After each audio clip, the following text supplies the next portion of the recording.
Bueno, quiero mencionar estos primeros versículos, ¿sí? Del capítulo 2, versículo 42, y estas palabritas, ¿sí? ¿Por qué? Porque esto define cuál va a ser, por así decirlo, la nota de toda la iglesia, ¿sí? Cómo va a ser el color de toda la iglesia, va a estar definido por este versículo. ¿Sí? 2:42. Obviamente seguro que hay muchos que se lo van a saber de memoria, ¿no? Pero me gustaría profundizar con ustedes un poquito acerca de estas palabras, ¿no? Que nosotros vemos, bueno, es un solo versículo, son un par de palabras, pero es muy importante, ¿sí? Sobre todo porque la primera palabra es perseveraban. Sí, esto también lo habíamos visto al principio, en Hechos capítulo 1 cuando ellos perseveraban en la oración. Sí, la palabra perseverar está en todo el libro de Hechos. Perseveraban. Perseveraban en esto, perseveraban en aquello, normalmente en una acción espiritual. ¿Sí? Y esto también tiene que ver el perseverar con un acto de fe. ¿Sí? La fe también tiene que ver o contiene en sí misma una perseverancia.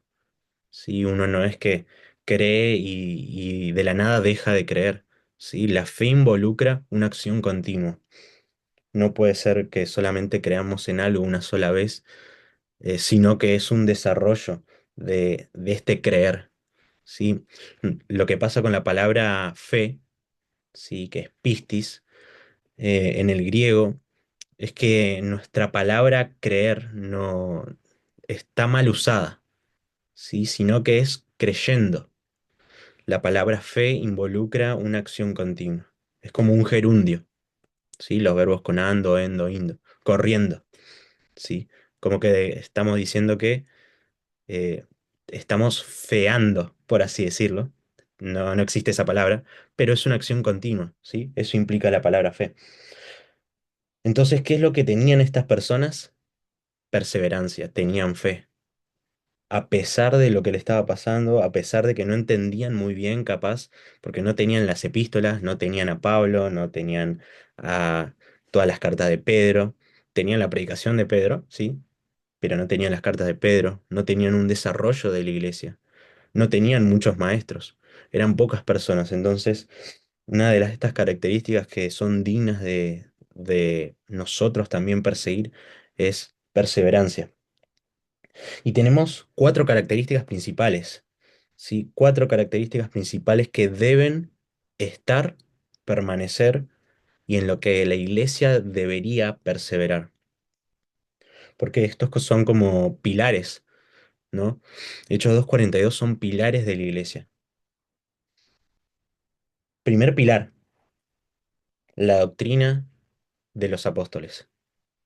Esta palabra que muchas veces le tenemos un poquito de miedo, ¿no? O por lo menos yo siento que muchas veces la gente le tiene miedo. La doctrina, la enseñanza, ¿no? A veces vemos la doctrina y la enseñanza y la teología en sí misma como un impedimento de la fe o como algo para la gente que no tiene fe, ¿no?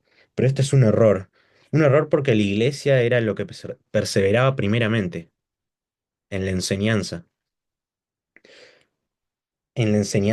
de los apóstoles. Y esta palabra enseñanza es didaché, ¿sí? En el griego, didaché. Y esto involucra, obviamente, el Antiguo Testamento en ese momento, ¿sí? ¿Por qué? Porque ellos todavía no tenían todo el Nuevo Testamento, no había sido escrito nada de todo lo que tenemos, pero ellos perseveraban en esa doctrina de los apóstoles. Quiero que vayamos a un versículo muy importante acerca de la doctrina y de lo importante que es la doctrina. Vamos a la segunda epístola de Juan, ¿sí? Segunda epístola de Juan, el único versículo que tiene, ¿sí? Vamos a ir al 9, al versículo 9, ¿sí? Si alguien lo puede leer, estaría muy bueno. Pablo, perdón, buenas noches. Sí. Juan, ¿cuánto? La segunda epístola de Juan, ¿sí? Segunda de Juan, Versículo 9. Léelo, decí. Leo, pastor. No soy pastor, pero muchas gracias. ¿Puedo leer? Sí, absolutamente. Todo el que se desvía de esta enseñanza no tiene ninguna relación con Dios, pero el que permanece en la enseñanza de Cristo tiene una relación tanto con el Padre como con el Hijo. Ahí está. Esa que es versión NBI, ¿no? Sí, Exactamente. En la Reina Valera, Reina, 1960, la Reina leo Valera, yo. Reina Valera. Cualquiera que se extravíe y no persevere en la doctrina de Cristo no tiene a Dios. El que persevera en la doctrina de Cristo, ese sí tiene al Padre y tiene al Hijo. Esto es muy importante, ¿no? Muchas veces nos enseña, o por lo menos no es un versículo que estamos acostumbrados a escuchar, ¿no? Dice el que no persevera, el que no sigue, el que no continúa en la doctrina de Jesucristo, dice algo muy importante, dice que no tiene a Dios. El que no persevera en la doctrina no tiene a Dios. Si nosotros no tenemos doctrina, no podemos tener a Dios. No por un hecho intelectual, ¿sí? No por un hecho de que como no podemos comprenderlo, no tenemos a Dios, sino que nuestro deseo de conocer más a Dios nos está mostrando, nos está dilucidando que nosotros somos de Él. Porque si nosotros no lo tenemos a Dios, entonces no vamos a buscar aprender de Él, no vamos a querer conocerlo más. Acuérdense que la palabra conocimiento, eh, que viene desde el Génesis, tiene que ver con este conocimiento que no es información, sino que es una relación, una comunión, mejor dicho. ¿Sí?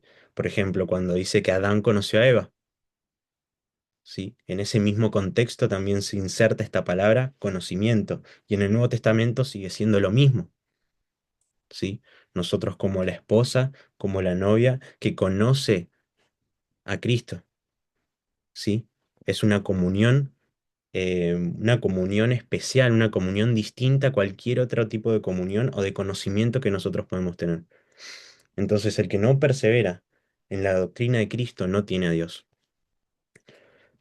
Entonces, volviendo de vuelta a Hechos, perseverar en la doctrina de los apóstoles. Vamos a la segunda palabra, ¿sí? Vamos a ir a la comunión unos con otros, ¿sí? Esta palabra comunión, capaz muy conocida en el griego, que es koinonía, ¿sí? Tiene que ver con esta idea de tener todo en conjunto, de tener una relación cercana. Tiene que ver mucho con compartir. Sí, después cuando avancemos tengo una imagen para compartirles acerca de justamente esto, ¿no? De cómo la iglesia compartía junto unos con los otros, cómo ellos tenían la comunión muy presente, ¿no? Muchas veces nosotros tenemos la iglesia como un lugar donde nos sentamos y donde recibimos y donde escuchamos enseñanza, pero muchas veces perdemos este sentido que tenía la iglesia primitiva de comunión, ¿no? Es una palabra muy importante, comunión, koinonía. Cuando nosotros tenemos una comunión correcta con Dios, entonces nosotros podemos tener una comunión correcta con la iglesia, ¿sí?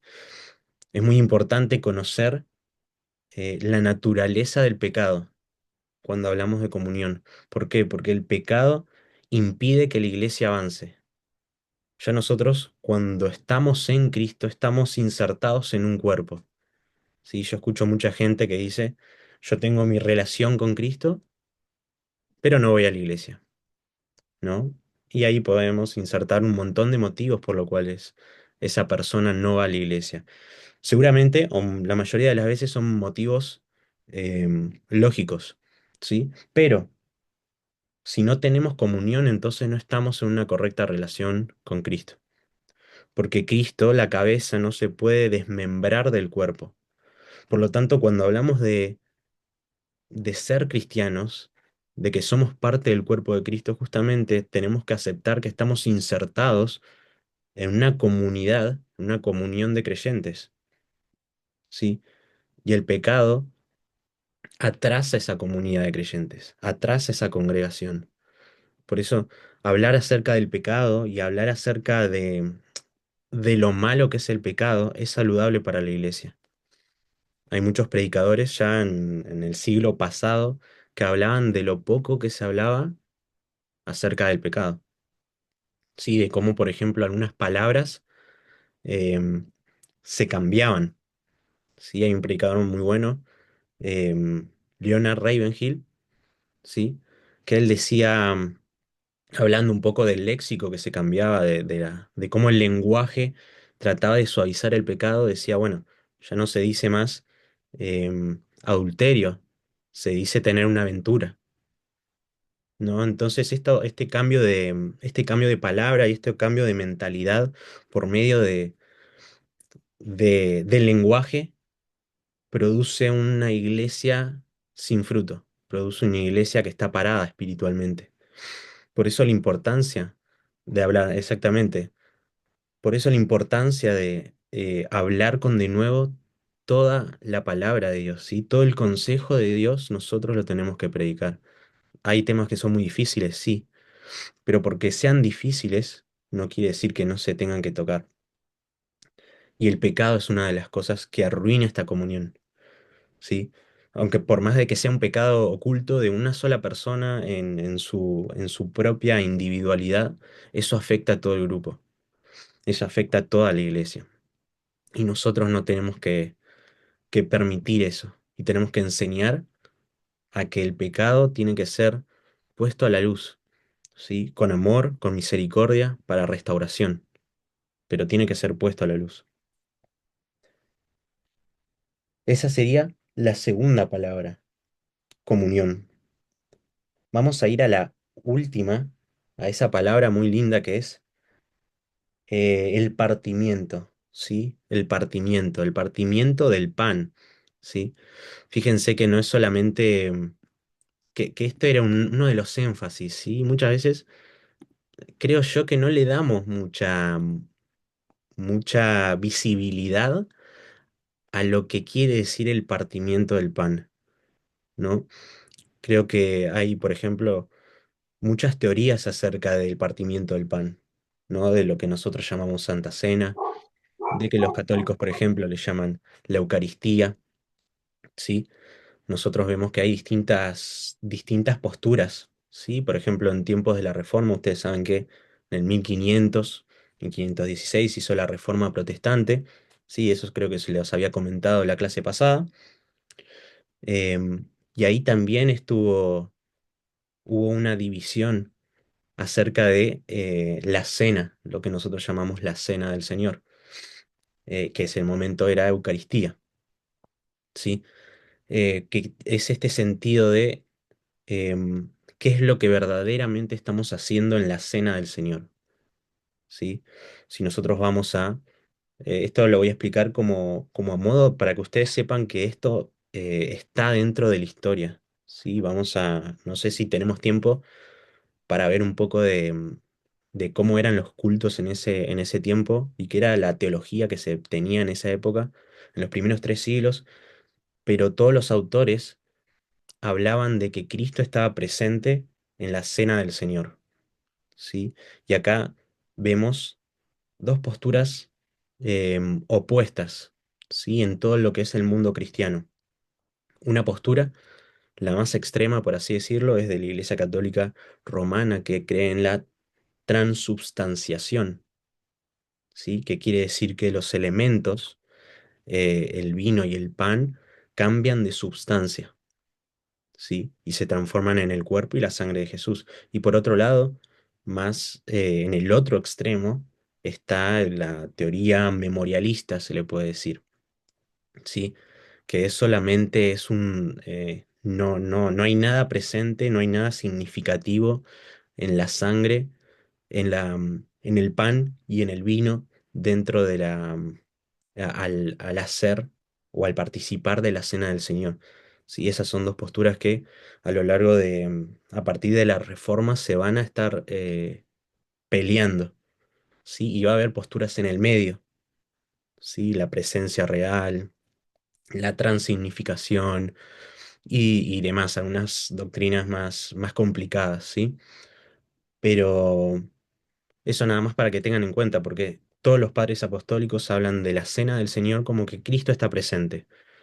No lo explican de una manera completa, no lo explican de una manera precisa, pero todos estaban de acuerdo con que Cristo de alguna manera estaba presente en los elementos, ¿sí? Y esto es algo que muchas veces no se toca, ¿no? En las iglesias y cuando participamos, conocer estas posturas, ¿no? Capaz no para cambiar nuestra postura o no para confundirnos, sino para saber que existen otras posturas acerca de lo que nosotros llamamos Santa Cena, ¿sí? También es una palabra bastante fuerte esta del partimiento, porque la palabra, esta palabra partimiento tiene que ver más que nada con con una fractura, ¿sí? La palabra en el griego, ¿sí? Si no recuerdo mal, es como klasei, es klasei. Y lo que involucra esto es como cuando se parte, por así decirlo, el cuerpo de Jesús, ¿sí? Se hace una cena, ¿sí? Que muchas veces en la iglesia primitiva se llamaba el ágape, ¿sí?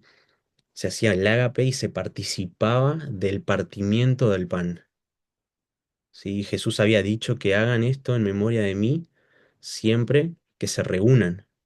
Por lo tanto, la iglesia primitiva era muy enfática en el partimiento del pan. Por eso acá también en este versículo lo pone como algo en especial, ¿sí?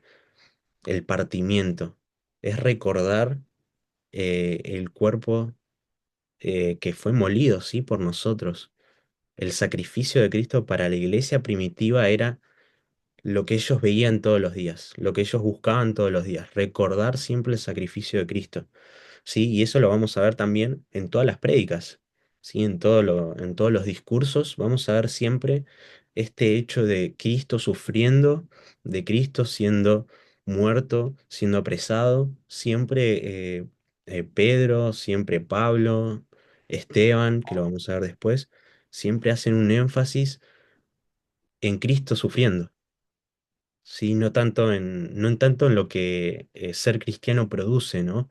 Como el gozo o la alegría, sino siempre predicar a Cristo, ¿no? Como dice Pablo, yo predico a Cristo, ¿sí?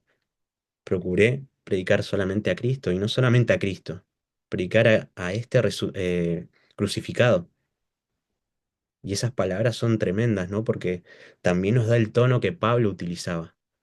¿Qué es lo que predicaba Pablo? Y predicaba a Cristo, y no solamente a Cristo, sino a este crucificado. Y esto lo vemos dentro de la iglesia, ¿sí? El partimiento del pan era recordar a Cristo muerto por nosotros. Vamos a la última característica, ¿sí? La oración. Sí, esto también era algo que la iglesia primitiva estaba envuelta, la oración. Sí, ahí la palabra es proseuchais, ¿sí? Proseuchais, y es una palabra que tiene que ver con dar algo, ¿no? Es pedir algo, es ir a algo. Sí, en este caso estamos hablando de Dios, sí, es ir a Dios para hablar con Él, para pedirle, para estar, sí. Creo que todos tenemos este sentido de la oración como algo muy importante en la vida de todos los cristianos personalmente, ¿no? Pero creo que hoy, más que todo, nosotros debemos procurar orar en comunión. Sí, para mí es un privilegio siempre poder orar con otros, ¿no? Poder juntarme con alguien, con un grupo de personas y de amigos, de hermanos que son para mí y decir, bueno, voy a orar por vos, o vamos a orar por esto, o vamos a leer la Biblia con este versículo, este capítulo, y bueno, vamos a orar esto, ¿no? También tenemos que enseñar a orar. Eso es algo que muchas veces eh, me pasa a mí y yo lo veo y digo, ¿qué necesidad tenemos de aprender a orar? Aprender a estar con gente y ver cómo ora esa gente. La gente que es más grande, la gente que tiene muchos años, gente que son como si fuesen unos guerreros que se dedican a la oración. Me encantaría aprender con ellos, así como alguien aprende de otro acerca de la palabra, de la oración para mí debería ser lo mismo. ¿Cómo el otro ora? ¿Cuáles son sus deseos? ¿Cuáles son sus oraciones? Y eso hacerlo en comunión. Entonces, cuatro pilares: la doctrina, la comunión, el partimiento del pan y las oraciones.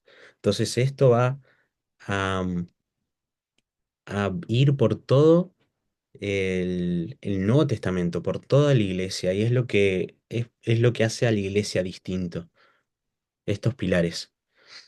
Porque sin estos pilares, entonces la iglesia cae. Si no le da la preeminencia que debe tener la doctrina, entonces la iglesia se cae. Puede tener mucha gente, pero no va a tener muchos cristianos. La comunión también, totalmente necesaria. El partimiento del pan, cuál es el valor que le damos o la centralidad que le damos a Cristo y Cristo muriendo por mí y por cada uno de nosotros, cuál es la importancia que le damos a eso, determina qué clase de cristiano, qué clase de iglesia tenemos. Una iglesia que se centra en Cristo o una iglesia que se centra en lo que da Cristo. En el pan, acuérdense que cuando Jesús hace ese milagro de los panes y los peces, después dice, ustedes vienen por el pan solamente, pero, ¿qué dice? Yo soy el pan de vida. Entonces esa gente iba solamente por el pan, pero nosotros no tenemos que ir por el pan, tenemos que aprender y admirar ese partimiento del pan. Y por último, las oraciones. Una iglesia que ora no va a caer. Una iglesia que ora va a vivir en santidad. Una iglesia que ora va a tener las motivaciones correctas. Aprendamos a orar y tenemos que poner todo esto por acción, como lo hacía la iglesia de Hechos. Entonces, voy a pasar la diapositiva. Ya me vieron mucho la cara. Eh, Vamos a ver hasta dónde llegamos, ¿sí? Porque no quedan muchas clases, lamentablemente, y son 28 capítulos, es bastante, es bastante. Mm,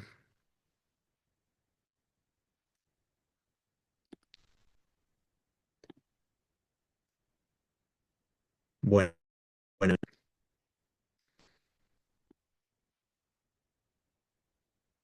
¿se ve ahí?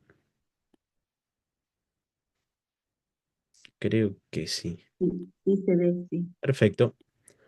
Bueno, ahí habíamos visto, le comenté un poquito acerca de el versículo 42, ¿sí? Tenemos que ver los otros versículos, ¿sí? Que estos serían del 43 al 47. Fíjense que esto es lo que produce la prédica de Pedro, ¿sí? Es algo es algo muy significativo.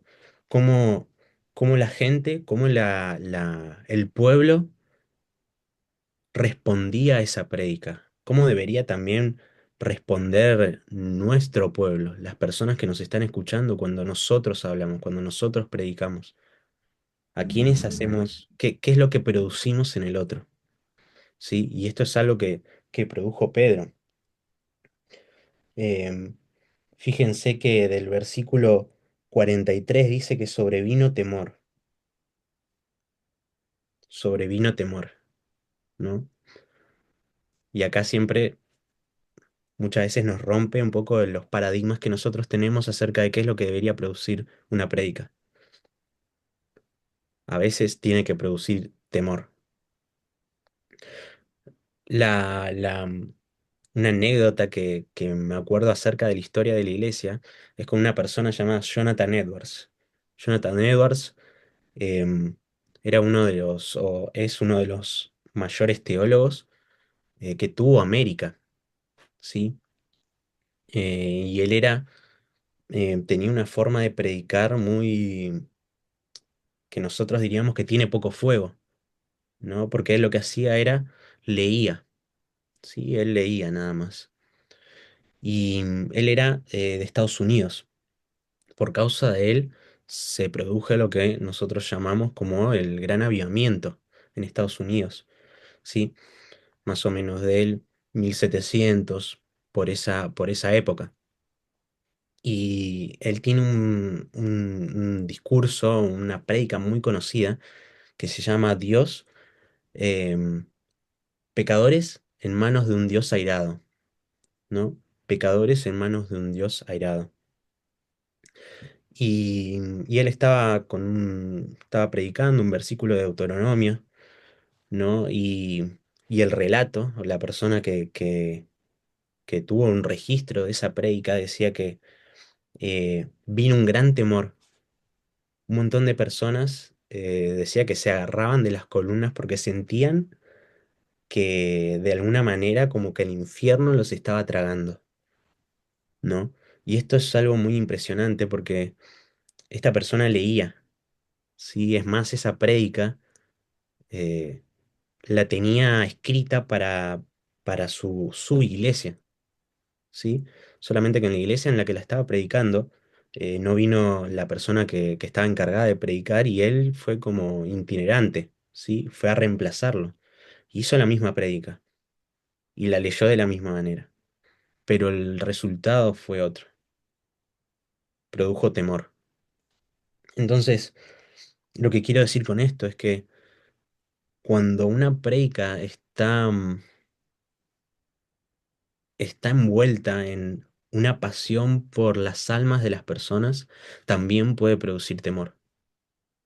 No le tengamos miedo a la palabra pecado, ¿sí? Esto hago mucho énfasis porque yo sé lo que pasa.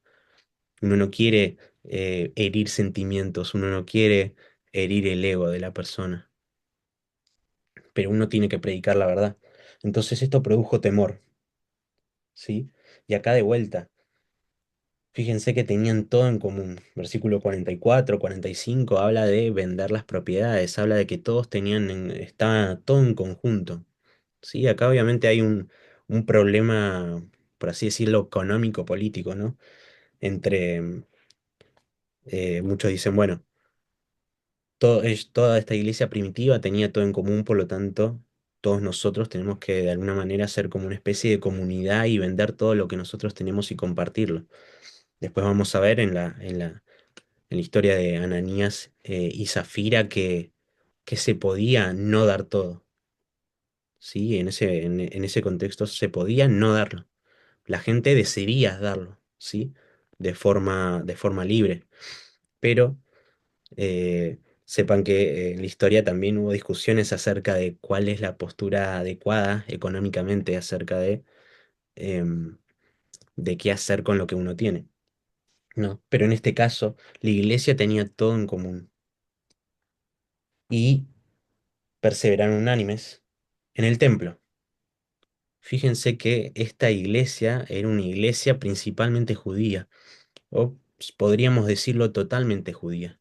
Sí, obviamente, seguramente algún gentil debería haber, pero la mayoría eran judíos. Y hasta unos capítulos más tarde no vamos a ver eh, un no judío.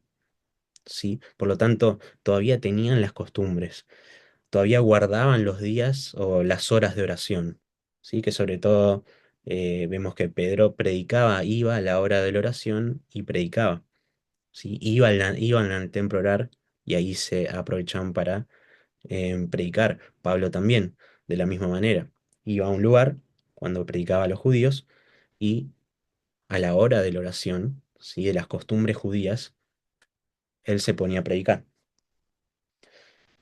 Entonces, versículo 47 dice, alabando a Dios, está hablando de cómo era la iglesia en ese momento, Alababan a Dios teniendo favor con todo el pueblo, y el Señor añadía a la iglesia a los que habían de ser salvos. Sí, el Señor estaba construyendo su iglesia, y ahí es donde nosotros vemos al Espíritu Santo.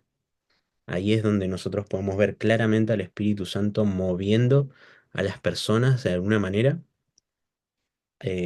por medio de la predicación, por medio de estas señales, por medio de este temor, a que sean añadidas a la iglesia, a que puedan creer en el mensaje de Jesucristo de salvación, en el Evangelio, y poder ser añadidas. Si vamos al versículo 3, ¿sí? Al capítulo 3 ya tenemos algo que, que el motivo de los milagros. Sí, quiero que podamos hablar un poco de los motivos de los milagros. Cuando nosotros vemos un milagro, ¿qué es lo primero que pensamos? Cuando nosotros estamos ante una señal milagrosa, ¿qué es lo que nosotros primeramente pensamos? Cuando vemos, por ejemplo, todo el libro de Juan, no se habla de milagros, ¿sí? No, la palabra milagros no aparece, ¿sí? Lo que aparece, ¿qué es? Aparece la palabra señal y prodigio, ¿sí? Señal y prodigio. Muchas veces nosotros nos enfocamos más en el milagro que en el propósito de los milagros. Que acontezca un milagro no es el propósito último de nuestra vida, de nuestra existencia, de nuestro ministerio. El propósito último de los milagros es que la gente adore a Dios. ¿Sí? Y esto nos tenemos que meter mucho en la cabeza, porque muchas veces se hacen cruzadas de milagros, ¿no? O lo que sea, que no están mal, pero con la mirada puesta en los milagros en sí mismo, en ver milagros, en certificar milagros, en ver cosas extraordinarias, en ver milagros en vez de, como dice Juan, que eso sea una señal y un prodigio. ¿Una señal de qué? Una señal de que Dios está vivo, una señal de que Dios se está moviendo, por lo tanto nosotros tenemos que creer en Él. Por lo tanto acá hay un cojo, ¿no?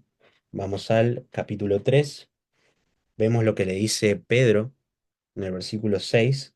Dice, no tengo plata ni oro, pero lo que tengo te doy. En el nombre de Jesucristo de Nazaret, levántate y anda.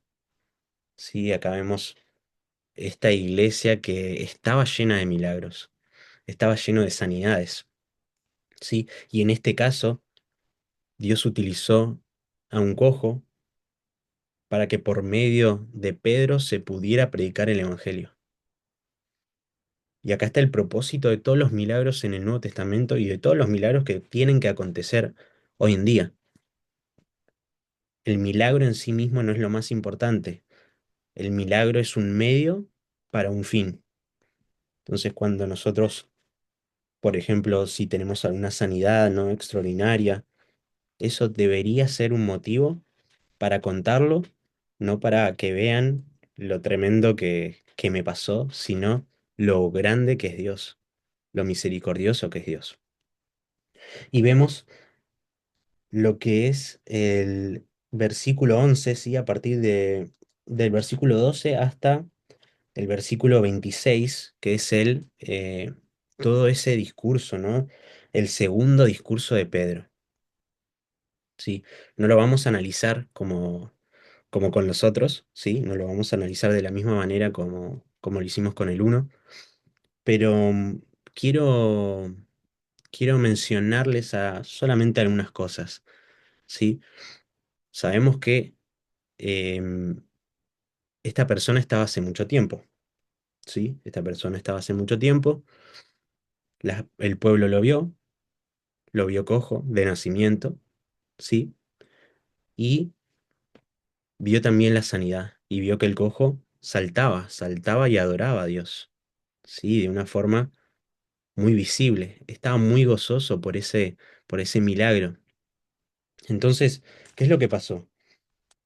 Versículo 11, y teniendo asidos a Pedro y a Juan, el cojo que había sido sanado, todo el pueblo atónito concurrió a ellos, al pórtico que se llamaba de Salomón. Viendo esto, Pedro le respondió al pueblo. Y acá es donde nosotros tenemos que pararnos y meditar. Fíjense que el pueblo pone el asombro, la mirada en el milagro y en la persona que hizo ese milagro, ¿sí? Porque en el 3:12, ¿qué es lo que dice? Dice, ¿por qué os maravilláis de esto? Del milagro, ¿no? ¿O por qué, o por qué ponéis los ojos en nosotros, como si por nosotros, por si nuestro poder o piedad hubiésemos hecho andar a este? Y acá es donde Pedro tiene esa llenura del Espíritu Santo. El pueblo pone el asombro y la mirada en Pedro y en el milagro, y Pedro lo lleva a mirar a Dios.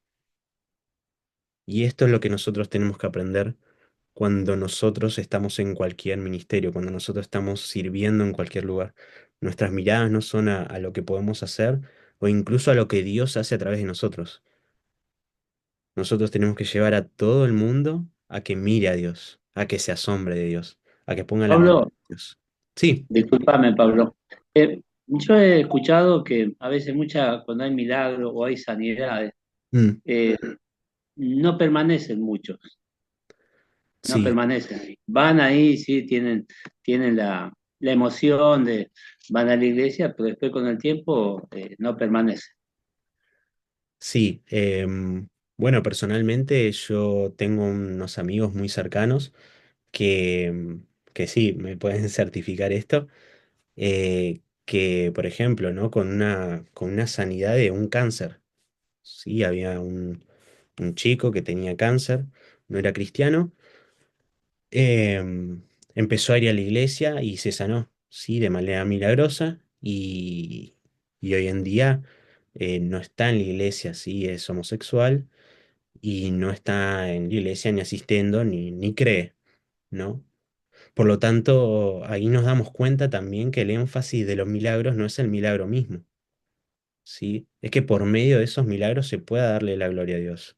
Esto también puede pasar porque justamente ese es el énfasis, en buscar el milagro, en buscar que pase, ¿no? Y eso es un error, eso es un error. Es un error que hace poner la mirada en ese milagro en sí mismo, por más impresionante que sea, ¿no? Para Dios, Dios no tiene un límite de su señal, de lo que Él puede hacer, ¿no? Porque Él es soberano, ¿no? Por lo tanto, Él puede hacer lo que sea.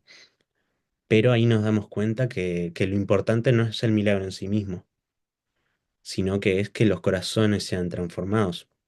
El milagro más grande, em, por ejemplo, Agustín, ¿sí? Que los católicos le llaman San Agustín, Agustín de Hipona, por ejemplo, eh, él estaba enseñando, ¿sí? Se dice que él estaba enseñando con unas personas. eh, y le preguntó cuál es el milagro más grande, ¿no? ¿Cuál es ese milagro que es el más grande de todos, ¿no? Y lo que, y bueno, cada uno dijo, ¿no? Bueno, tenía esta adicción y me la sacó, bueno, vi a mi tía que le pasó esto, ¿no? ¿Y qué es lo que dijo él? ¿Cuál es el milagro más grande? Y se apuntó a él mismo, dijo yo. Y dijo, ¿por qué? Porque antes yo era ciego y ahora veo, porque yo antes estaba muerto y ahora vivo. Entonces el milagro más grande acontece en la vida de cada uno de nosotros, ¿no? Eh, el milagro más grande no es cualquier milagro que nosotros podamos ver físicamente, sino espiritualmente. Sí, que alguien muerto, que odia a Dios, que está en contra de Dios, que está enemistado con Dios, ahora viva, ¿sí? Solamente ese hecho es el más milagroso. Por eso el resto de los milagros, si no está primero ese, no importa tanto o no es significativo. Pero sí, es algo para analizar y algo para hacer un autoexamen y decirnos en dónde estamos poniendo la mirada. Em, entonces, volviendo, ¿no? a esto de Pedro, ¿no? Es tremendo cómo él hace que la mirada vaya a otro lado. Entonces, vemos que les empieza a predicar a Jesús, ¿no? Y cómo hace, cuál es la estructura de todo ese discurso, ¿sí? Tiene que ver con como con un contraste, ¿no? Les predica usando contrastes, ¿no? En el versículo 13, por ejemplo, dice que Dios glorificó a Jesús, pero el hombre entregó y negó a Jesús.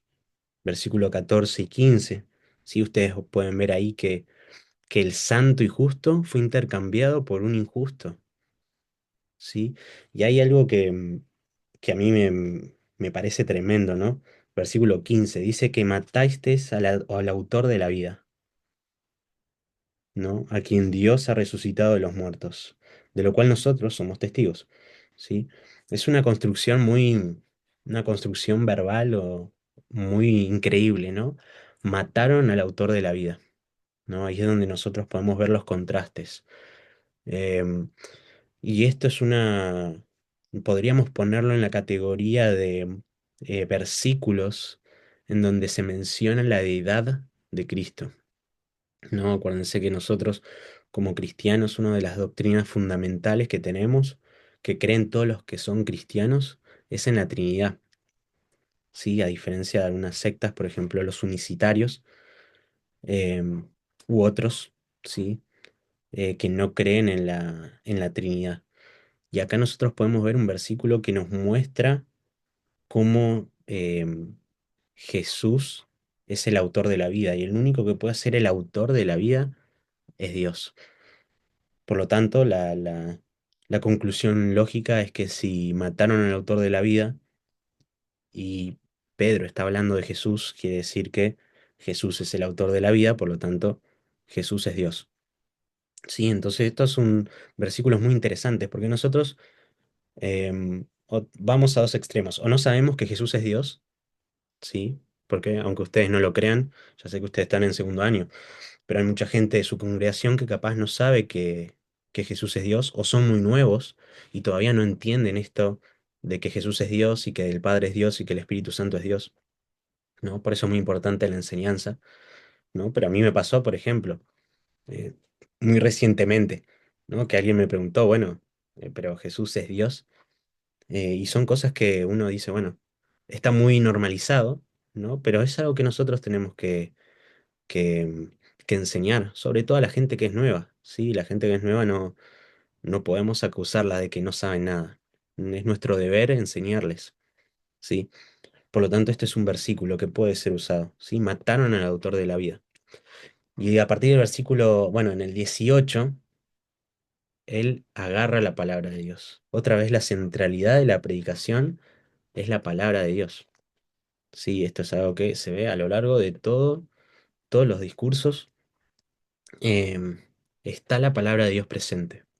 Sí, ahí Pedro, a partir del 18, dice que Dios ha cumplido lo que había anunciado antes. Sí, Dios cumplió. También apela a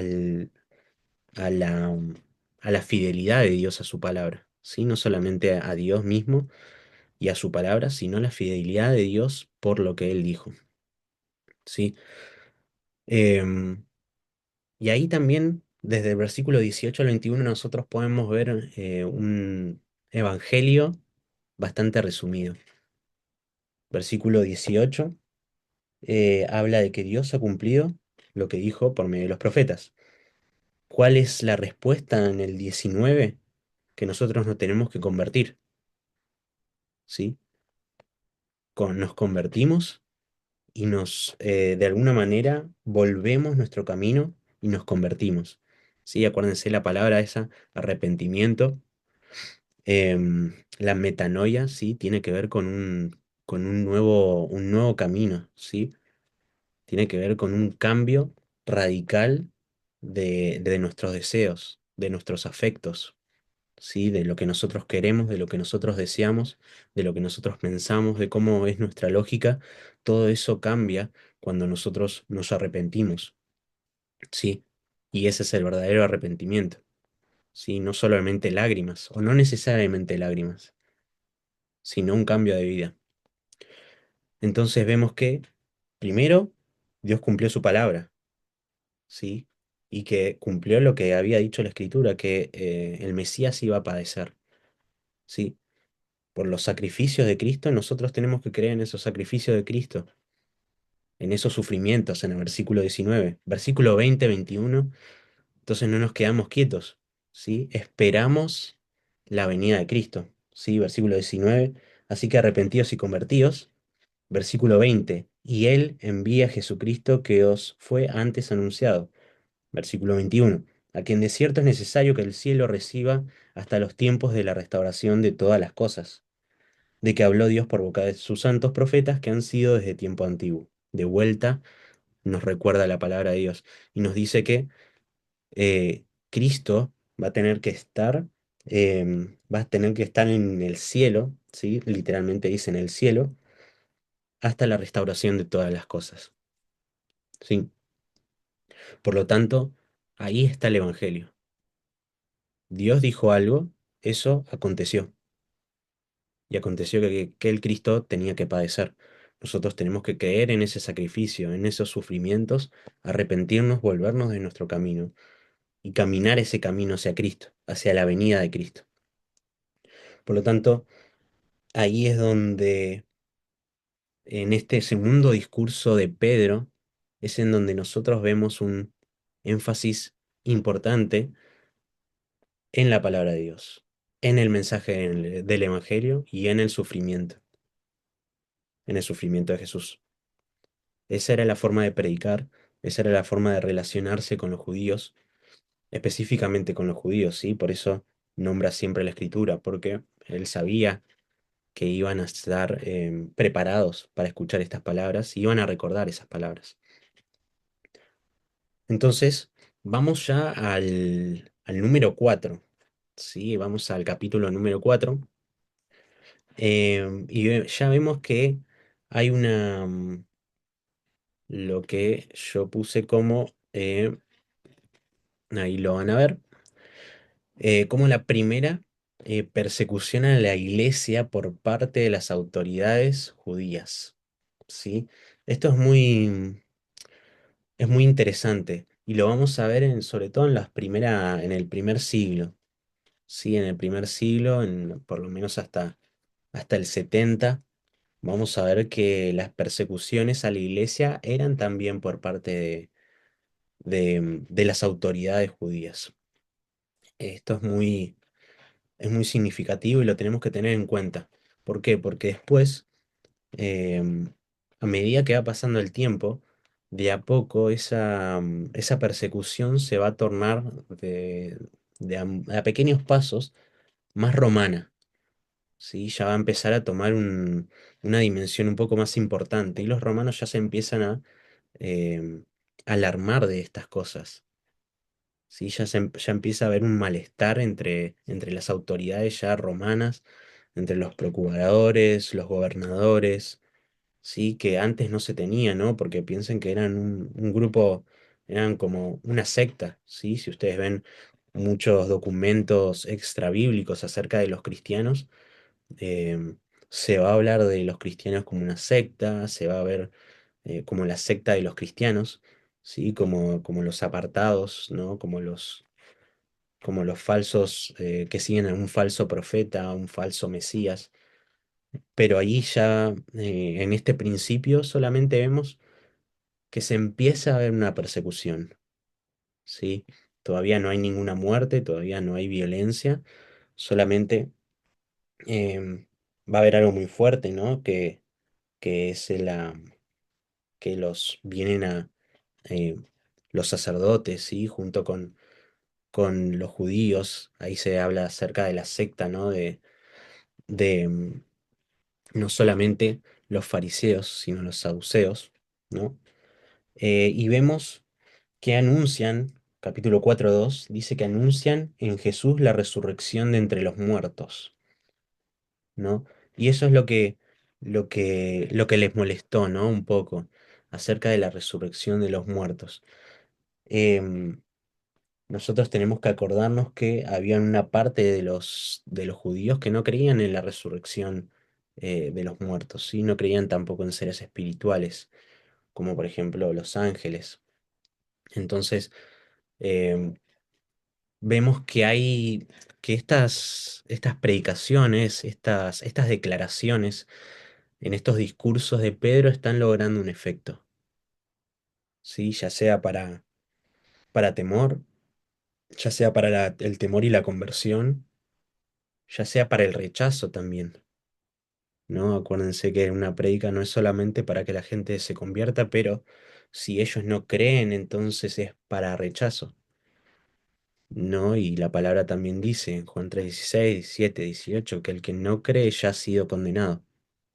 Por lo tanto, eh, la predicación siempre es algo serio y tenemos que tratarla como tal. Y acá ya se ven los frutos de la predicación. Los frutos de la predicación es que estaban resentidos de las enseñanzas. Eso era lo que les molestaba, la enseñanza. No les molestaba tanto la comunión, no les molestaba tanto que ellos compartieran el pan, aunque eh, sí eso después va a tener repercusión, el tema de la cena del Señor. Es más, le van a decir a los cristianos que eran caníbales. Sí, era algo que se decía en los primeros siglos. Sí, era una acusación, que eran caníbales. ¿Por qué? Porque decían que comían que comían la carne y comían la sangre de alguien. Sí. Por lo tanto, ahí ya vemos cómo la iglesia también es perseguida en ciertos aspectos por cosas diarias que se hacían ahí, por teología que se enseñaba en ese momento. ¿Sí? Como es que Cristo está presente en los elementos, se le dicen. Entonces, en ese momento, todavía estas discusiones no eran no había tantas personas, ¿sí? Ya alrededor en este segundo discurso, ya eran más o menos unos 7.000, 7.300 si no recuerdo mal, em, pero no había esta gran persecución que después va a empezar, por ejemplo, con Nerón, ¿no? Ya más o menos en el año 70. Eso después les voy a mostrar una línea del tiempo con todos los emperadores, ¿sí? Y cómo fueron los años de cada emperador hasta el 300. Em, y ahí ustedes van a ver bien, ¿sí? No es algo tan relevante, pero sí tienen que saber que durante el primer siglo, los primeros 100 años, hubo unos cuantos, y que progresivamente se fue sumando la cantidad de persecuciones, ¿no? De muertos, hasta haber persecución y martirios en el Coliseo Romano. ¿Sí? El Coliseo Romano también pudo ver muchos cristianos siendo mártires. ¿Sí? Entonces acá vemos las primeras persecuciones, ¿sí? Y específicamente por parte de los judíos. Entonces podemos ver, por ejemplo, a partir del versículo 7 hasta el versículo 12, cómo es la defensa de Pedro, ¿sí? Cómo Pedro se defiende ante a ese concilio, ¿sí? Y en el versículo 19, 4, 19 y 20 dice algo muy clave, ¿no? Que quiero que veamos brevemente. Versículo 19 y 20 dice: Mas Pedro y Juan respondieron diciendo: Juzgad si es justo delante de Dios obedecer a vosotros antes que a Dios, porque no podemos dejar de decir lo que hemos visto y oído. Sí, obviamente si ustedes ya leyeron la Biblia, van a ver los paralelismos con un versículo de las cartas, ¿no? De que no podemos dejar de ver, de, de, de comentar, de decir, de predicar lo que hemos visto, lo que hemos oído. Acá vemos cómo nosotros, como cristianos, podemos movernos con las autoridades civiles, con nuestras autoridades, ¿sí?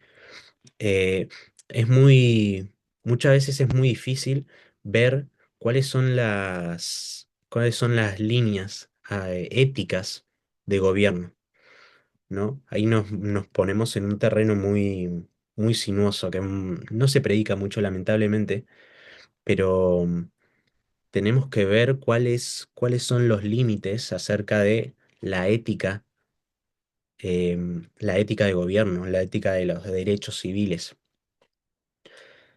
Fíjense que acá el problema era que el Sanedrín, sí, la junta esta de judíos, les instaba a que ellos dejaran de predicar, ¿no? Y incluso Pablo en Romanos habla acerca de una ética de gobierno, se llama, ¿sí? Una ética de gobierno en el sentido de hay que tener una ética con respecto a los gobernantes.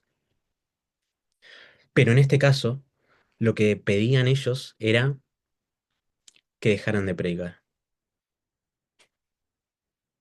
¿Y qué hizo Pedro? Desobedeció. ¿Por qué? Que ahí tenemos que ir a este problema de cuál es la importancia. Tenemos que sujetarnos al gobierno independientemente de quién sea, absolutamente. Pero sí podemos ir en contra de un gobierno si si algo va en contra expresamente de las escrituras, ¿sí? Y de las enseñanzas de los apóstoles y de Cristo. En este caso no los dejaban predicar, no querían que prediquen más en el nombre de Él, ¿sí? El problema, ¿cuál era? Jesús.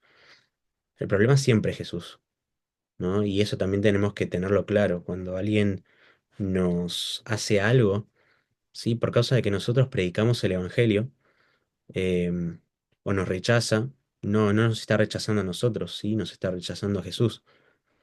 Está rechazando propiamente al Salvador. Y lo mismo puede pasar con esta ética de gobierno y lo que pasó, ¿sí? Los judíos estaban rechazando a Jesús. Por lo tanto, Pedro lo que va a hacer después va a seguir predicando, ¿sí? Va a seguir predicando, va a seguir haciendo señales, va a seguir haciendo sanidades y lo vamos a ver a lo largo de todo el principio em, del libro de Hechos, ¿sí? Como Pedro es el personaje principal de esta primera parte de Hechos. Entonces, vamos a ver brevemente el versículo 24. Fíjense cómo la iglesia, a partir del versículo 24, está orando. Sí, está muy bueno esto que nosotros veamos y veamos las oraciones que se hacen en la Biblia, ¿no? Es algo que a mí me gusta mucho, que es orar las oraciones que están en la Biblia. Sobre todo en el Nuevo Testamento, ¿no? Porque en el Antiguo Testamento tenemos todo el libro de Salmos, ¿no? Pero propiamente con el Nuevo Testamento, sí, hay ciertas oraciones, ¿no? Podemos ver a Pablo como oraba, podemos ver a Jesús como oraba, por ejemplo, en Juan 17, ¿no? Como él ora al Padre. eh, y nosotros podemos ver también cómo esta iglesia está orando, ¿no? Y es algo muy lindo. Tenemos que ver cómo oraba. Vamos claro, exactamente, 5:29 también, es muy clave. Em, Versículo 24, la iglesia está orando unida, ¿sí? Fíjense que también la iglesia se circunscribe a las palabras de la Escritura en el versículo 25 al 26, ¿sí? Pero veamos lo que dice. Versículo 24, fíjense que afirman que Dios es soberano, ¿sí? Dios es soberano. ¿Cuál es nuestra postura acerca de Dios? ¿Cómo vemos a Dios?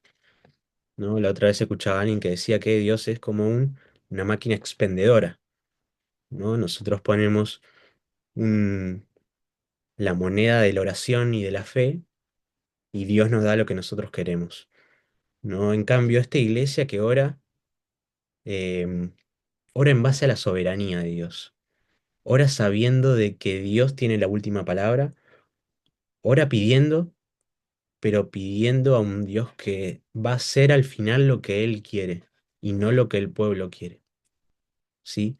Dios es el que gobierna, incluso gobierna dentro de la iglesia, es que el que debería gobernar dentro de la iglesia. Vemos el versículo 25, de vuelta, hay como un vacío, ¿sí? Hay una inutilidad de tratar de torcer los propósitos de Dios, ¿sí? Todo esfuerzo es inútil para tratar de torcer los propósitos de Dios. Dios va a hacer todo lo que Él se propuso. Vamos a ver el 26 y hasta el 28. Dicen que ellos están reconociendo totalmente el control de Dios sobre toda circunstancia. De vuelta a esta idea de Dios como soberano, de Dios como rey sobre todo. Sí, obviamente esto tenemos que acordarnos de de las últimas palabras de Jesús en los evangelios, ¿no? Toda potestad me es dada. Entonces nosotros vemos que la iglesia pide en base a esa potestad. Entonces vemos el versículo 29 algo.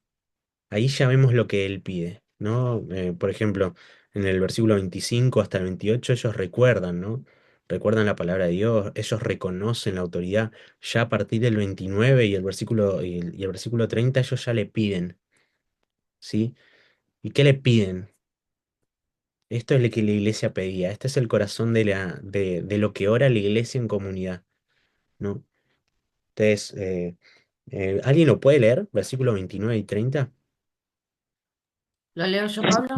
Dale.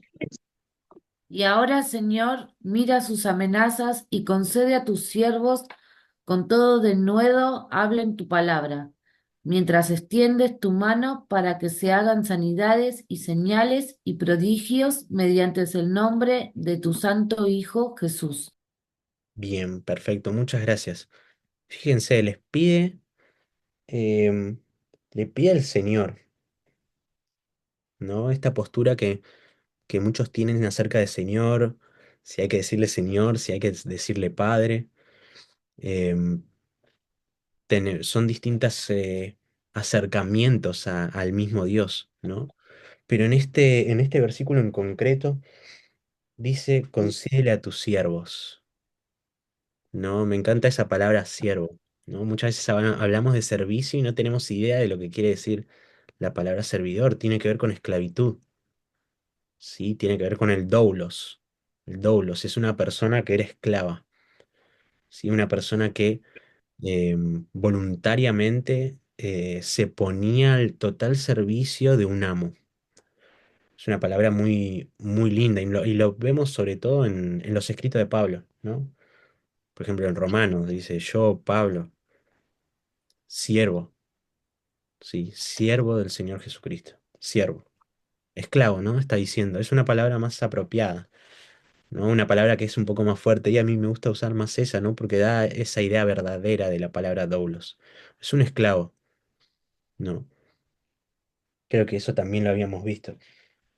Em, y fíjense lo que pide, que estos esclavos puedan hablar con denuedo la palabra, de vuelta a la centralidad de la palabra de Dios en la iglesia de Hechos. Una iglesia que no habla con denuedo la palabra de Dios está pidiendo mal. No estamos por el camino correcto si nosotros no pedimos hablar con denuedo la palabra de Dios. Entonces, versículo 30. Mientras extiende tu mano para que se hagan sanidades y señales y prodigios. ¿Está mal pedir señales y prodigios? No. Pero, como le dije antes, eso tiene que ser medios para que Dios se glorifique. ¿Sí? Entonces, ¿pedimos milagros? Sí, absolutamente. ¿Sanidades? Absolutamente. ¿Tiene que haber milagros? Absolutamente. No está mal tener milagros. No está mal buscar eso. Pero lo hacemos con un propósito. No para que hayan milagros, no para llenar nuestro itinerario de milagros, sino de personas que glorifiquen a Dios y que a través de esos milagros Dios sea exaltado. Entonces esta es una ventana, por así decirlo, un vistazo a lo que la iglesia primitiva oraba, para hablar la palabra de Dios y para que Dios actúe a través de nosotros. Y como resultado, versículo ahí 31, dice que todos fueron llenos del Espíritu Santo y proclamaban la palabra de Dios sin temor alguno. Es una cosa muy linda, llenos del Espíritu Santo y hablaban con denuedo la palabra de Dios. Esto era el espíritu de la iglesia primitiva. ¿sí? Una iglesia que estaba firme en los pilares, que estaba perseverando en la doctrina de los apóstoles, que tenían las escrituras siempre en mente, que participaban en las oraciones, que evangelizaban, ¿sí? Iban a predicar el evangelio como Pedro, iban haciendo sanidades, iban buscando lo mejor para el prójimo y para el pueblo, ¿sí? En ese contexto en donde se encuentran al cojo, yendo al templo, yendo a orar a Dios. Ese es el contexto. Entonces vemos también un pueblo que ora junto, que oran unánimes juntos y que no piden cualquier cosa, sino que van al núcleo de la vida, del universo, que es la soberanía de Dios, es lo que mantiene todo junto. Reconocen, recuerdan que los propósitos de Dios son perfectos, que nosotros no podemos controlar las circunstancias, que tenemos que reconocer que el control absoluto lo tiene Dios. Y ahí es cuando nosotros recién pedimos la fuerza y que nos dé la oportunidad y el privilegio de Dios actuar a través de nosotros para que otros conozcan a Cristo. Entonces ahí tenemos el versículo, todo el capítulo 4, ¿sí? Todo el capítulo 4, un hermoso, hermoso capítulo, pero vamos a ver un poco em, la vida de la iglesia para ya ir de vuelta a algo que pasaba, ¿no? Que es Ananías y Zafira. Vemos que la iglesia tenía todo en común, ¿no? Si eso desde el versículo 32 al 37 tenían todo en común. Y nosotros vemos también que aparece alguien, ¿sí? Versículo 36. Entonces José, a quien los apóstoles le pusieron por sobrenombre Bernabé, que traducido es hijo de consolación, levita natural de Chipre, como tenía una heredad, la vendió y trajo el precio y lo puso a los pies de los apóstoles. ¿Sí? Este Bernabé también después aparece en Hechos capítulo 9. ¿Sí? Este es el mismo Bernabé, el hijo de consolación, que va a tener una parte muy importante, sobre todo con Pablo. ¿Sí? Va a ser uno de los acompañantes de Pablo, o mejor dicho, en el principio era el que fue a buscar a Pablo. ¿Sí? Ya vemos cómo se va introduciendo algo relacionado a Pablo ya en el capítulo 4, ¿sí? Entonces, ya van apareciendo unos personajes importantes dentro de la iglesia. Ya no es solamente los apóstoles, ¿sí? Ya hay unos discípulos, ¿no? De esa iglesia que ya tienen nombre. Ya de a poco van apareciendo. Entonces, con eso terminamos esta diapositiva. em, y vamos a esta, ¿sí? Se ve, ¿no? Hechos de 5 al 8. Un poquito más grande puede ser, Pablo. Sí, ahí va. Em, bueno, antes de mostrar esto, quiero que vean lo que está abajo. ¿Ustedes leen lo que dice abajo? A ver, ¿lo ven? Sí, Sí, Bueno, Pablo. perfecto. Fíjense que esto es como una estructura, ¿sí? Es como una casa, ¿ok? Esto fue encontrado, si no recuerdo mal, en 2004. Sí, se llama el mosaico de Meguido. Si ustedes después lo quieren ver y lo quieren ver mejor, estaría muy bueno, ¿no? Fíjense que lo datan más o menos del 230 después de Cristo, ¿sí? Es una de las primeras, es una de las iglesias, por así decirlo, ¿sí? Iglesias en el sentido de edificio, em, más primitivos que se tiene. Sí, esto fue encontrado en una cárcel. Sí, era una cárcel abandonada, hay una excavación y se encontró esto. Fíjense lo curioso, ¿no? Tiene, bueno, lo que se llaman mosaicos, ¿sí? Son como piedrecitas, ¿sí? Y en el centro una trápeza, ¿sí? Ahí lo ven en el griego. Que si ya se acuerdan, tiene que ver con con una palabra que nosotros normalmente usamos, la trápeza, cuando se habla de la mesa. Y, y es muy significativo, porque el centro de todo era la mesa, ¿sí? El centro de la comunidad cristiana era la comunión. Acá era el centro en donde se predicaba, acá era el centro donde se comía y se partía el pan, donde se conmemoraba, donde se recordaba a Jesús, donde se recordaban las escrituras, donde se recordaba el sacrificio, donde se recordaba a la gente por las oraciones, donde se oraba, donde se ponía a Dios en el medio, ¿sí? Todo alrededor de una mesa. Acá, en este costadito, como dice ahí abajo, dice en la derecha una inscripción, ¿no? Que es una persona, Akeptos, dice amante de Dios que ofreció la mesa, ¿sí? Ofreció la mesa a Dios Jesucristo como memorial, ¿sí? Obviamente acá dice más cosas, ¿sí? No se ve, pero acá lo dice, ¿sí? Habla de también otras personas, habla de mujeres que ayudaron, ¿sí? A hacer esto.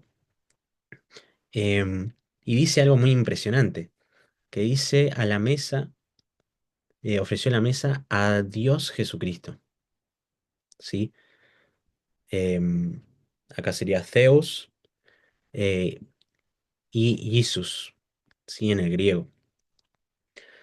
Y es una cosa muy, muy peculiar. ¿Por qué? Porque hay muchos que dicen que la deidad de Cristo fue un invento posterior, ¿sí? El hecho de que Cristo es Dios es un invento posterior, ¿sí? Ustedes tienen que conocer estos argumentos, sobre todo si son líderes de algo, si tienen sobre todo gente joven o gente que capaz está en las universidades y se empieza a debatir, ¿no? A discutir, sobre todo con argumentos mucho más complejos, ¿no? Acerca de la deidad de Cristo. Y una de las cosas que normalmente en los círculos académicos, ¿no? Se dice es que eh, esta teología de cristológica de tener a Jesús como Dios es un invento que fue influenciado en el primer concilio ecuménico, se llama, de Nicea, ¿sí? En el 325. Así que este año se cumplen 1700 años de ese primer concilio. Y, y entonces no, vemos que ya en el 230 ya Jesús era visto como un Dios. ¿Sí? Jesús era Dios. Ya tenían esta cosmovisión em, y esta doctrina del Cristo, de Jesucristo como Dios. Acá no se ve bien, pero justo acá hay dos peces. ¿Sí? Justo acá hay dos peces. Esto es un símbolo muy, muy significativo. Em, ¿Por qué? Era un símbolo muy significativo porque la iglesia en ese momento, ¿sí? En los primeros siglos, sobre todo a partir de ya las persecuciones más grandes, ¿no? De ya los emperadores romanos, em, ¿qué pasaba? La iglesia ya no podía reunirse en casas, ¿sí? No podían hacer una reunión normal, ¿sí? Tenían que esconderse. Una de las maneras en las que ellos se relacionaban o se identificaban los unos con los otros era siendo un pez. Sí, obviamente acá es un pez muy elaborado, pero si ustedes ven una foto, eh, a ver, se las voy a buscar. Es una palabra que se llama ictus, ¿sí? Esto se lo digo como para que ustedes lo sepan, ¿no? Muchas veces nosotros tenemos ese símbolo en el auto.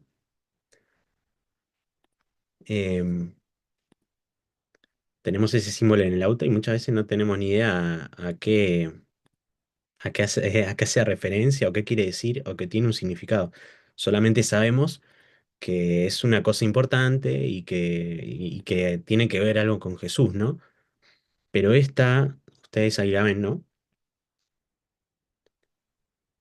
Em, Se hacía esta figura, ¿sí? Un cristiano, si se conocía con otro, primero hacía un trazo, y si el otro era cristiano, em, él iba a hacer el otro trazo.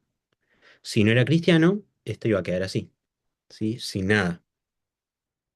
Esto no estaba en el medio, ¿sí? No se escribía esto en el medio, pero solamente se hacía un trazo. Porque la palabra ictus quiere decir pez, pero también cada palabra, cada letra tiene una palabra, es ictus, ¿sí? Em, ic o la I tiene que ver con Jesús, la J tiene que ver con Cristos, ¿sí? La Z tiene que ver con Theos, que tiene que ver con Dios. Em, Huios, ¿sí? Tiene que ver con hijo. Y Soter tiene que ver con salvación, ¿no? Entonces sería em, Jesús, Cristo, Dios, eh, Huios, que es hijo, y Soter, salvación, ¿sí? Entonces, este pez lo que significa es que Jesús es el Cristo, que es Dios, que es el Hijo de Dios y que es el que da salvación. Por lo tanto, esta era también una manera en donde los cristianos se reconocían en esa época y era una manera en la cual, de una forma más segura, ¿sí? De una forma un poco más como por abajo, ¿sí? Para que no los maten justamente, para que no los encuentren, que ellos puedan tener una forma segura de comunicación. Y de esa manera ellos podían decirse, bueno, nos vamos a juntar en tal lugar, vamos a hacer tal reunión en tal lugar. Em, la idea era esa, ¿sí? No morir y predicar la palabra de Dios. Y esto se hacía acá, ¿sí? Por lo tanto, este mosaico de Megiddo es muy importante para los cristianos, porque menciona a un Jesús que es Dios. Y históricamente eso muchas veces es puesto en jaque, ¿sí? Como le decía yo con el argumento de que Dios, de que Jesús era Dios, o que empezó a ser Dios a partir del Concilio de Nicea, y eso no es cierto. Entonces acá vemos una imagen, y ustedes se pueden imaginar mucha gente reunida alrededor de la mesa, adorando a Dios, escuchando de Dios, orándole a Dios y recordando el sacrificio de Cristo. Entonces vamos ya a los puntos, ¿sí? En particular, vamos a ver a Ananías y Zafira. Sí, estas eran dos personas que se relacionaban con la iglesia, que habían vendido, sí, pero que habían, dice, sustraído, sí, de esa parte em, que ellos habían donado, supuestamente era toda, sí, lo que el texto implica es que eh, ellos habían dicho inicialmente que iban a donar todo y no lo hicieron, ¿no? Y, y lo que Pedro dice, versículo 4 dice, reteniéndola, ¿no se te quedaba a ti y vendida no estaba en tu poder? ¿Por qué pusiste esto en tu corazón? No has mentido a los hombres, sino a Dios. Entonces, fíjense lo que pasa en el versículo 5. Ananías, con estas palabras, las oyó y cayó, expiró. Y vino un gran temor sobre todos los que lo oyeron. Y luego le pasó lo mismo a Zafira, ¿sí? Por lo tanto, los dos, este matrimonio, murió en ese instante por haber mentido.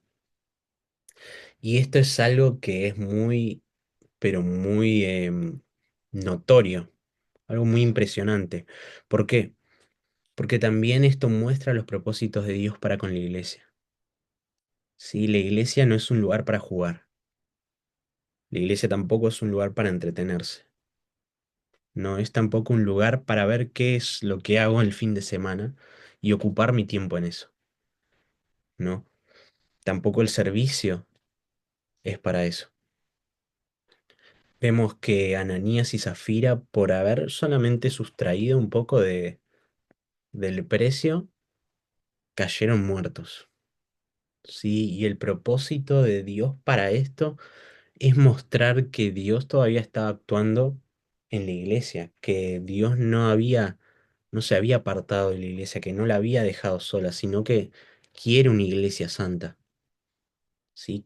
Lo que Dios quiere es una iglesia que siga de de forma real, de forma humilde, de forma sincera a Dios. Y eso era lo que quería Dios. Y con este ejemplo, tiene versículo 11, dice que vino gran temor sobre toda la iglesia y sobre todos los que oyeron estas cosas.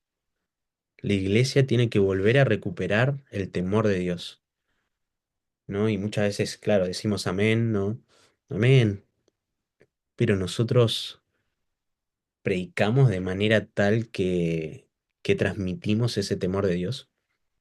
No son nuestros ministerios que se centran en un temor a Dios, porque eso es un ministerio sabio, ¿no? El principio de la sabiduría.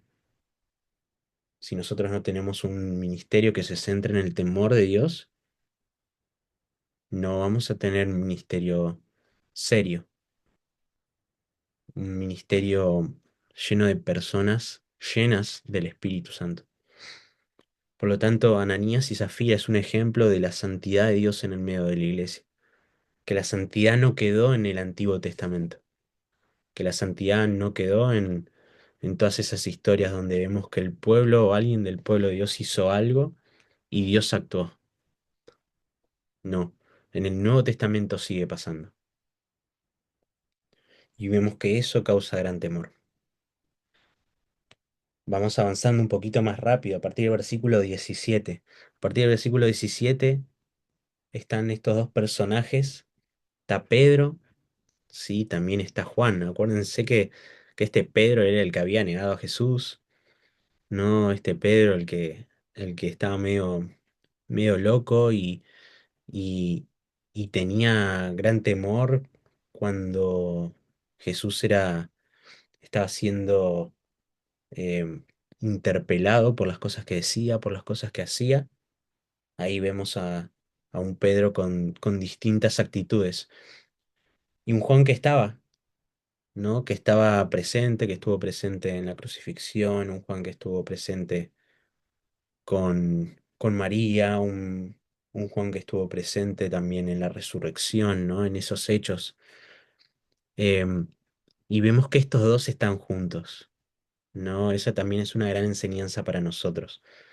Hay diversidad en la iglesia y es una diversidad hermosa, pero nosotros igualmente tenemos que seguir adelante con todo el ministerio, con todo lo que nosotros hacemos, ¿sí? Independientemente de con quién lo hacemos. Y vemos que estos son de vuelta perseguidos, ¿sí? Versículo 19 dice que ellos, versículo 18 dice que ellos estaban en una cárcel pública, ¿sí? Pero en el versículo 20, ¿sí? Estamos en Hechos capítulo 5, versículos 20 dice que un ángel vino y puestos en pie, esto es lo que le dice el ángel, puestos en pie en el templo, anunciada al pueblo todas las palabras de esta vida. Fíjense esta elección de palabras que hace el ángel. Acuérdense que ángel tiene que ver con mensajero, ¿sí? Em, Les comanda dos cosas, ¿sí? Que se pongan en pie en el templo. Fíjense, la misión de Dios es ir a los lugares donde se necesita la palabra de Dios, ¿sí? En ese momento, ¿qué era lo necesario? Que los judíos escuchen la palabra de Dios, que los judíos que estén en esa región, en el templo, en la hora de la oración, puedan escuchar del mensaje de salvación, del Mesías prometido en sus escrituras. Y después le dice algo tremendo. Dice que anunciada al pueblo todas las palabras de esta vida. ¿Sí? Todas las palabras de esta vida. Y yo me pongo a pensar, ¿no? ¿Cuál es la importancia? ¿Por qué le dice esa palabra? Todas las palabras de esta vida, como si la vida no fuese otra cosa que el Evangelio. Ese es el propósito. No hay vida fuera de Cristo, no hay vida fuera del Evangelio. Para mí es un versículo hermoso. Nosotros tenemos que anunciar todas las palabras de esta vida. Y es Cristo toda la palabra de la vida. Todo lo que tiene significado, todo lo que tiene importancia, todo lo que tiene preeminencia, todo lo que es precioso en esta vida, solamente tiene vida por medio de Cristo. Porque es la salvación y es la transformación de Dios por medio del Espíritu Santo el que hace que la vida sea verdaderamente viva. Es una verdad muy hermosa y se la está diciendo un ángel. Y fíjense, versículo 21, ¿qué hace inmediatamente Pedro y Juan? Habiendo oído esto, entraron de mañana en el templo y, ¿qué hacían? Enseñaban, enseñaban. Fíjense de vuelta, todo Hechos tiene una preeminencia, tiene un énfasis en estudiar la palabra y en predicar la palabra. No se predica de otra cosa. No se predica de deseos, no se predica de testimonios, no se predica de lo que a mí me gusta, de lo que a mí me parece que le falta a la iglesia o que necesita corregir. Se habla de la palabra de Dios. La palabra de Dios, se enseña la palabra de Dios. Y fíjense que de vuelta sigue habiendo problemas. Esto trae problemas, conflictos. La enseñanza trae conflictos, porque es necesariamente ponerse en puestos contrarios, en veredas contrarias. Pero estos hombres no tenían problemas. Y fíjense que en el versículo 28 les recriminan, ¿no? Como, como esto que lo que estábamos hablando antes acerca del gobierno y cuándo obedecer al gobierno, y en este caso que no hay que obedecerlo. ¿Sí? Versículo 28, diciendo, ¿no os hemos mandado estrictamente que no enseñasteis en ese nombre? Ahí el problema, ¿quién era? Cristo, ¿sí? El problema siempre es con Cristo. Si nosotros no predicamos a Cristo, nunca va a haber problema y vamos a vivir bien, vamos a vivir en paz, mientras no se predica a Cristo. Pero si se predica a Cristo, ahí vamos a tener problemas. Dice, y ahora habéis llenado a Jerusalén de vuestra doctrina y queréis echar sobre nosotros la sangre de ese hombre. Fíjense, es algo hermoso. Dice que llenaron toda Jerusalén de esa doctrina. Esto es significativo. Llenaron, ellos se quejaban porque habían llenado de olor a Cristo, de olor a sacrificio, de olor a vida a Jerusalén. Y ahí está la clave de cómo avanza la iglesia. La iglesia avanza llenando de Cristo a todo el mundo, a todo lo que tenemos alrededor. Esta es una palabra muy hermosa. Llenaban, llenaban toda Jerusalén de esa doctrina. Y no solamente de la doctrina, sino de la sangre. Fíjense la preeminencia del sacrificio de Cristo. Si nosotros no predicamos del sacrificio de Cristo todos los fines de semana, tenemos que empezar a rever lo que nosotros estamos viendo, lo que nosotros escuchamos. ¿Está Cristo delante siempre nuestro? Hay muchas veces que nos quejamos, ¿no? De las imágenes, no de tener un Cristo crucificado. ¿Por qué? Porque Cristo resucitó. Pero fíjense que los discípulos con su predicación siempre anunciaban a Cristo crucificado y Pablo también, Cristo crucificado. No, no estoy hablando de que ahora tenemos que llenar nuestras iglesias de Jesús siendo crucificado, pero digo, qué significativo que es, qué importante, qué énfasis tremendo que le daban a esta iglesia, que eran de los apóstoles, las personas que habían estado con Jesús, que habían visto a Jesús caminar, que lo vieron morir, que lo vieron siendo ascender, sí, en su ascensión. Ahora lo que están haciendo es llenando, fíjense, llenando y echando sobre todos la sangre de ese hombre, de Cristo. ¿Y qué es lo que respondió Pedro? Pedro y los apóstoles, es necesario obedecer a Dios antes que a los hombres. ¿Sí? Ahí hay 4 versículos que tratan acerca de la defensa de Pedro. ¿Sí? ¿Qué es lo que respondió Pedro? Versículo 30. El Dios de nuestros padres levantó a Jesús, a quien vosotros mataste colgándole de un madero. A este Dios ha exaltado con su diestra, por principio, por príncipe y salvador, para dar a Israel arrepentimiento y perdón de pecados, y nosotros somos testigos suyos de estas cosas, y también el Espíritu Santo, el cual ha dado a Dios a los que le obedecen. Versículo 33. Estaban enfurecidos y querían matarlos. De vuelta, dice que el Dios de nuestros padres levantó a Jesús. Sí, esa es una doble referencia. Sí, levantó a Jesús en el sentido de que lo mostró al mundo, pero también lo levantó en la cruz.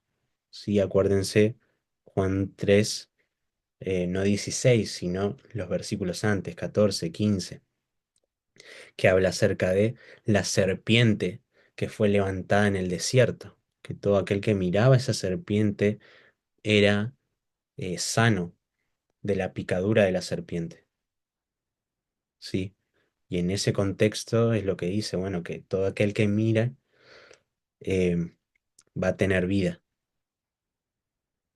Sí, pero si nosotros miramos al Salvador vamos a tener vida eterna. Ahí está Juan 3:16, que habla acerca del amor de Dios al mundo. Pero es muy, muy interesante esta palabra, que Dios levantó a Cristo. Dios levantó a Cristo.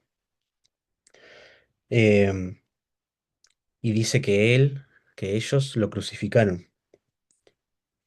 Entonces Él es el príncipe y salvador que va a dar a Israel arrepentimiento y perdón de pecados. Ahí le está mostrando a Cristo como el Mesías. ¿Sí? Cristo como el Mesías prometido al pueblo de Israel, pero rechazado por el pueblo, por sus hermanos. Y ahí es donde nosotros vemos que se levanta alguien llamado Gamaliel, ¿sí? Alguien que nosotros vamos a recordar después con Pablo. Gamaliel, que era un doctor, dice doctor de la ley, ¿sí? Venerado por todo el pueblo.